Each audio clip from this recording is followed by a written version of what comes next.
Hi all, welcome to weekly market analysis. It's me Rahul Bashir, your forex mentor.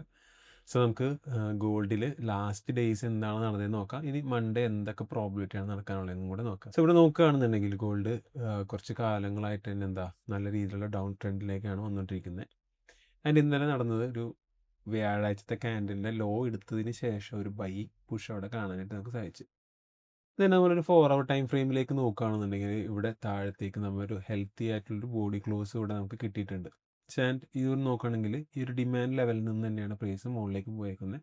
And കൂടുതൽ probability എന്ന് പറയുന്നത് cell സൈഡിലേക്ക് തന്നെയാണ് നമ്മളിപ്പോഴും പ്രതീക്ഷിക്കുന്നത്.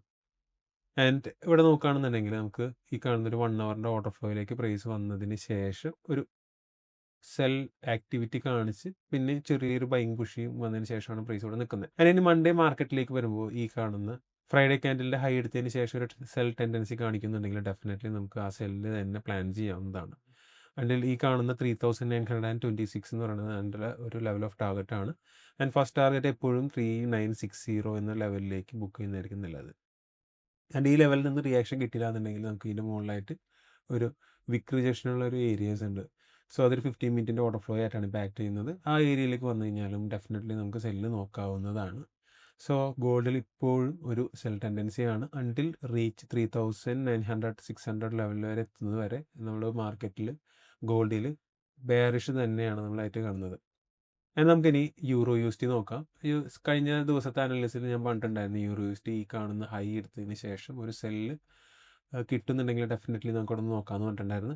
അതുപോലെ തന്നെ ആ ദിവസങ്ങളിൽ ഇവിടെ ഒരു സെഷൻ്റെ ഹൈ എടുത്തതിന് ശേഷമാണ് പ്രൈസ് ഡ്രോപ്പായി വന്നതായിട്ട് നമുക്ക് കാണാനായിട്ട് പറ്റുക. ഞാനിപ്പോൾ നോക്കുകയാണെന്നുണ്ടെങ്കിൽ ഇവിടെ ഇതാണ് നമ്മൾ വെള്ളിയാഴ്ച ക്രിയേറ്റ് ചെയ്ത ക്യാൻഡലിൻ്റെ ഹൈ. സോ ഈ ഒരു ഹൈ എടുത്തതിന് ശേഷം പിന്നെ ഒരു സെൽ ആക്ടിവിറ്റി കാണിക്കുന്നുണ്ടെങ്കിൽ ഡെഫിനറ്റ്ലി നമുക്ക് ആ ഒരു സെൽ ടെൻഡൻസി തന്നെ മാർക്കറ്റിൽ കാണാനായിട്ട് സാധിക്കും. ഈ കാണുന്ന 1.291 എന്ന് പറഞ്ഞ റേഞ്ചിലേക്ക് പ്രൈസ് ഡ്രോപ്പ് ആവുന്നതായിട്ടും കാണാനായിട്ട് സാധിക്കും.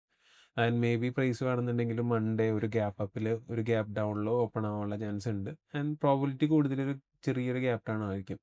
സോ അങ്ങനെയാണെന്നുണ്ടെങ്കിൽ ആ ഗ്യാപ്പ് ഡൗൺ ഫില്ല് ചെയ്തതിന് ശേഷം നമുക്കൊരു സെൽ കണ്ടിന്യൂഷൻ നോക്കുന്നതായിരിക്കും ബെറ്റർ. ഇപ്പം ഗോൾഡിലും യൂറോ യൂസിലായാലും നോക്കിക്കഴിഞ്ഞാൽ നമുക്കൊരു സെല്ല് ആണ് പ്രോബിലിറ്റി കൂടുതലായിട്ട് കാണുന്നത്. ഇപ്പം ഓരോ പി ഒയിലും നമുക്ക് സെല്ലും കാര്യങ്ങളൊക്കെ കിട്ടിക്കഴിഞ്ഞാൽ ഡെഫിനറ്റ്ലി നിങ്ങൾക്ക് സെല്ലിലേക്ക് മാത്രം ഫോക്കസ് ചെയ്യാം.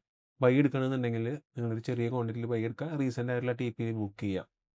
ആൻഡ് ഒരു മേജർ ലെവൽ എത്തിക്കഴിഞ്ഞാൽ ഒരു 3500 റേഞ്ചൊക്കെ എത്തിക്കഴിഞ്ഞാൽ ഗോൾഡ് എന്തായാലും ഒരു മൂവിങ് നല്ല രീതിയിൽ ഫാസ്റ്റായിട്ട് മുകളിലേക്ക് പോകുന്നത് കാണാൻ പറ്റും.